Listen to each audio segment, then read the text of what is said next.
Here's why Luke Skywalker is beloved by fans, and Rey is hated by basically everyone with more than 3 functioning brain cells. Rey Skywalker.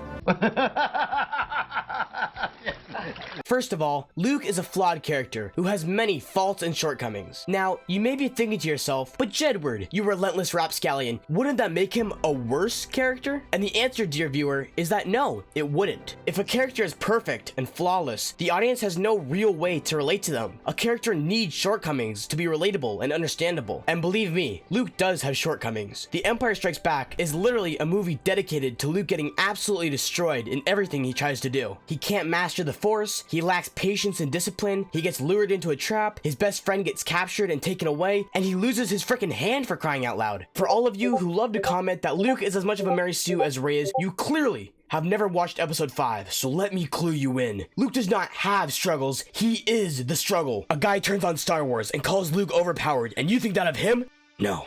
Rey is the Mary Sue. And look, I admit that there were times in the originals when Luke does have his Mary Sue moments. Blowing up the Death Star when it was his first time in an X-Wing was a bit on the nose, and force pulling his lightsaber from the snow when he never had any real training as a Jedi seems highly unrealistic. This may come as a shock to some of you, but George Lucas isn't a god, and Star Wars isn't a flawless story. However, a few odd examples of unreasonable ability don't mean that much in the long run. Luke is still a flawed man, who's prone to impatience and anger, and in episode 6, we see him drop very close to the dark side. What makes a character interesting and legendary is when they have flaws like these, and work to overcome them. Luke does learn patience, he does learn to control his temper, and in the end, he doesn't give in to the dark side, and he's even able to redeem Darth Vader, and that is why Luke Skywalker is beloved. But it doesn't answer the question of why Rey is hated, so let's talk about that. By the way guys, if you're enjoying the video so far, please be sure to hit that subscribe button, it really helps me out. Thanks. If I had to sum up why Rey is a bad character in one sentence, this is what I would say. If a character is flawless and perfect at everything they try to do the first time they try to do it, then they are boring, uninteresting, and hard to like. And that sentence literally describes Rey perfectly. She is the definition of a Mary Sue. In the sequel trilogy, she is good at everything that she tries, and I mean everything. She can pilot and do complex repairs on a ship that she has never even seen before, experience visions and memories that she played no part in, immediately be trusted and accepted into the Resistance with open arms despite them not knowing anything about her background, identity, or her motivations. She can resist mind control from a trained Force user despite not knowing anything about what's happening, what he's doing to her, or any real tactic for resisting. She can use the Force at a level parallel to a Jedi Master despite never once being trained in the Force and not knowing it even existed until like 20 minutes ago, and she is able to defeat a highly skilled and well-trained enemy in a lightsaber duel even though she has never even held a lightsaber. Yes, she has experience using a two-handed metal bow staff, which is nothing like a lightsaber, and yes, the enemy was a tad weaker than usual due to a glancing shot from a bowcaster. It still doesn't change the fact that she should have no idea what she's doing whatsoever. And all of that was just in the first movie. When a character is exceptionally talented at everything she does and doesn't need to learn anything from anyone, it makes for a boring story. What antagonist is there for her to overcome? She beat Kylo Ren in a duel the first time she met him. She taught Han Solo how to fix his own ship and showed Luke Skywalker who was boss. It's just boring and unrelatable, and most importantly, just disappointing. And that's the difference between Luke Skywalker and Rey. And Rey is only part of the reason that the sequels suck. Another major factor for the sequel's awfulness is Disney's lack of world building, which was something that George Lucas did very well in the prequels. To really understand what I'm talking about, you need to watch this video right here. It'll explain all of it in really simple terms and help you understand what I'm talking about.